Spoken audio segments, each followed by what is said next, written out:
Vanchakalpatarubhyascha kripasindubhya eva cha Patithanam bhavanebhyo vaishnavebhyo namo namah.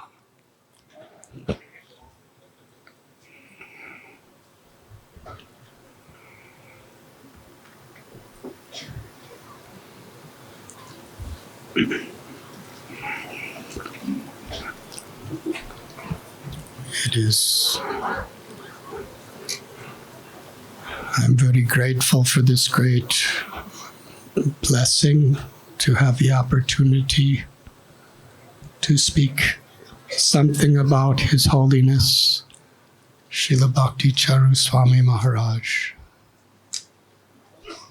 on this very holy day of his Vyas Puja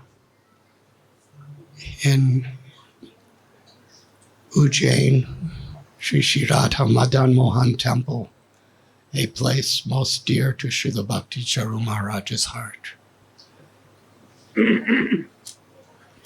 And to be among all of you who are so very dear to Srila Bhakti Charu Swami Maharaj's heart.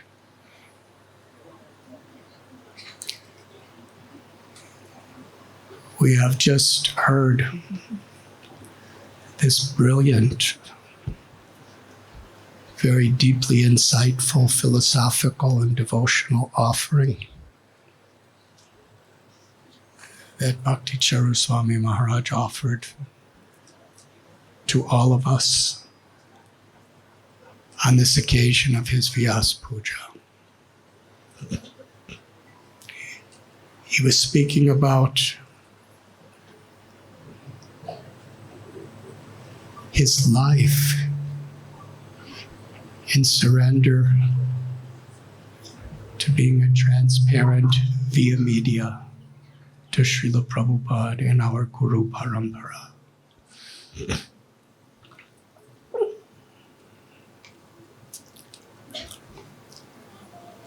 Srila Bhakti Charu Swami Maharaj, for almost a year of Srila Prabhupada's final pastimes in this world, was almost constantly at his side.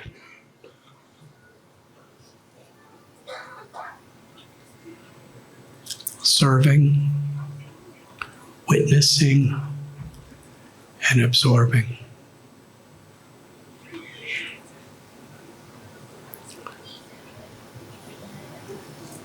Witnessing Prabhupada's pastimes in all sorts of different situations of life. How Srila Prabhupada was truly a most perfect, transparent via medium to his Guru Maharaj and our Brahma Madhva Gaudiya Sampradaya.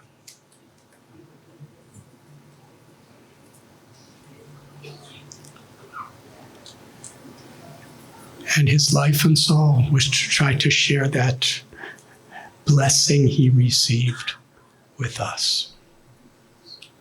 Bhakti Charu Swami Maharaj did not take credit for anything. He gave all credit to Srila Prabhupada.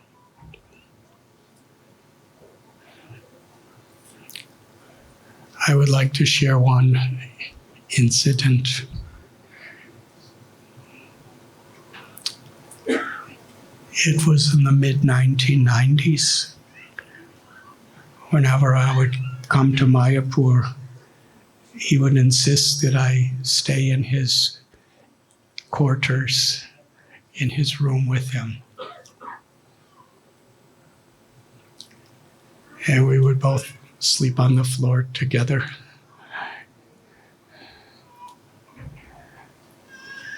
Sometimes it was during our yatras, sometimes during GBC meetings or Gaur Purnima festivals. But one thing that was consistent,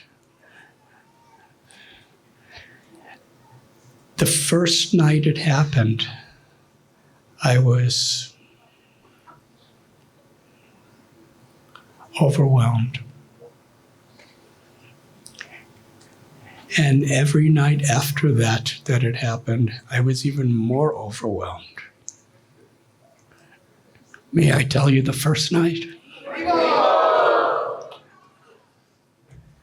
We took rest around 9:30, 10 at night. And around midnight, I happened to wake up,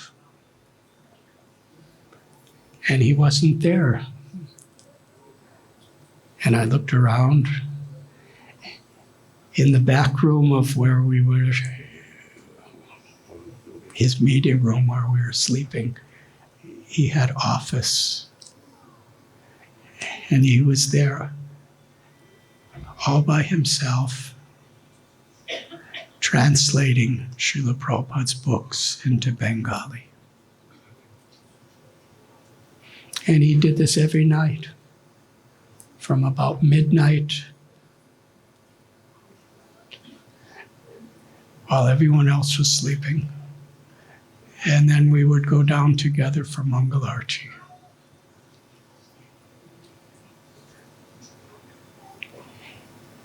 He saw Srila Prabhupada doing that. Srila Prabhupada would sit throughout the night, absorbing himself in the commentaries of the previous acharyas,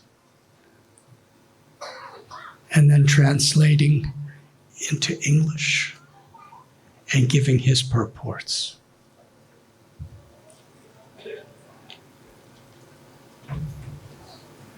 Srila Bhakti Charu Swami Maharaj would spend 3-4 hours every night being absorbed in Srila Prabhupada's translations and purports, and then as meticulously and as perfectly as possible translating it into Bengali.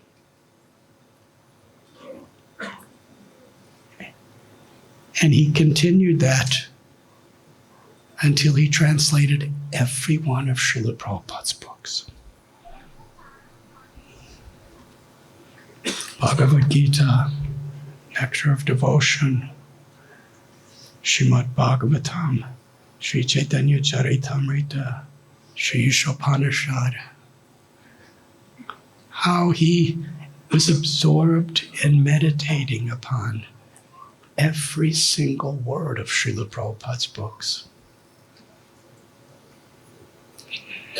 Yesterday we heard from Her Grace Devi Shakti Devi how she was asking Srila Prabhupada if she could have deities when she's out, away from all association of devotees, along with her husband distributing books. And Srila Prabhupada said, "My books are deities."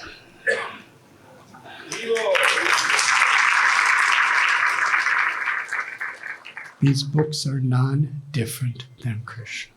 And Jyoti Kirti Prabhu, Srila Prabhupada's personal assistant for so many years, Srila Prabhupada told him, "Every word of my books is non-different than Krishna. Krishna has spoken every word." It was Prabhupada's way of saying he was transparent via media. And every word in Srila Prabhupada's book, he is the transparent via media to Krishna's words. Srila Bhakti Charu Swami Maharaj, how absorbed he was in every word of every book. To translate it. And there are, as Devi Shakti Devi was explaining, 87 languages Srila Prabhupada's books have been translated.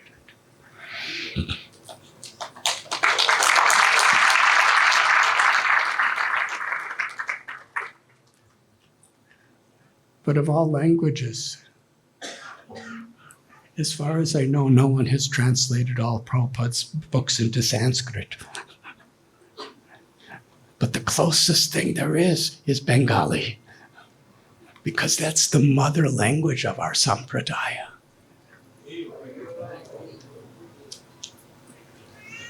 Sri Chaitanya Mahaprabhu, Sri Nityananda Prabhu, Advaita Prabhu, Gadadhar Prabhu, Srivas Prabhu, the whole Panchatattva.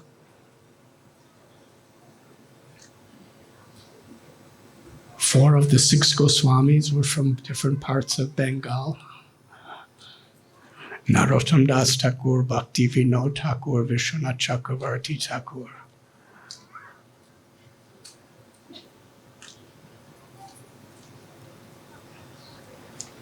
How Srila Prabhupada entrusted him with that responsibility, and he took it as his life and soul.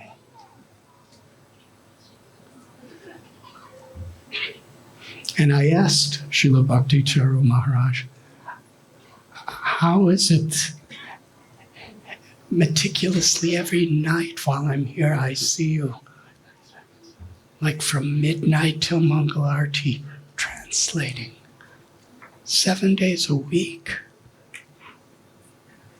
That's how he lived in Mayapur.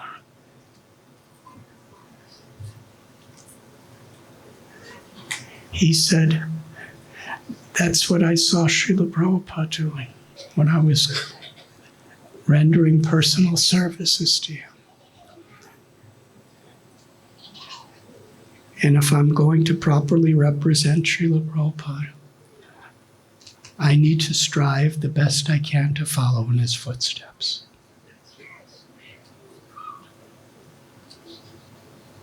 And he did. And he's still doing forever.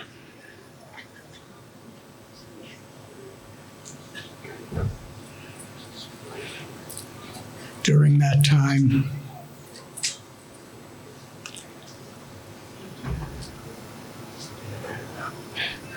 it was actually one of those early experiences in his room. I had very severe asthma, and there was no medical help in Mayapur at that time. And I was actually this far from death. And Bhakti Charu Maharaj just sat next to me all night long chanting. I was sitting, he was sitting next to me. And I couldn't breathe. And he was really like the most merciful mother, is trying to help in every way. And I said, Maharaj, you're supposed to be translating now. I should not be, let me die, but I shouldn't be interfering with your translation of Prabhupada's books. And with tears of compassion, he said, this is what Srila Prabhupada wants me to do.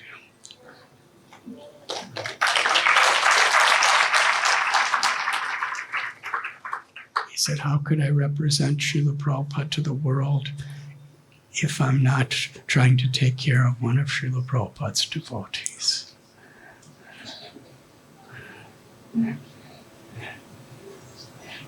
This is the truth of the spirit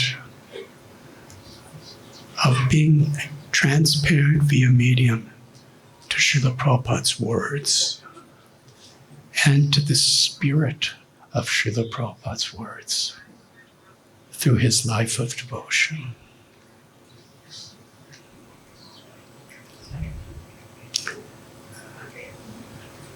I am forever grateful for his kindness, being such a well-wisher, such a best friend, such a senior godbrother. And I'm so grateful to see how all of you have been inspired by his pure devotion. Thank you very much.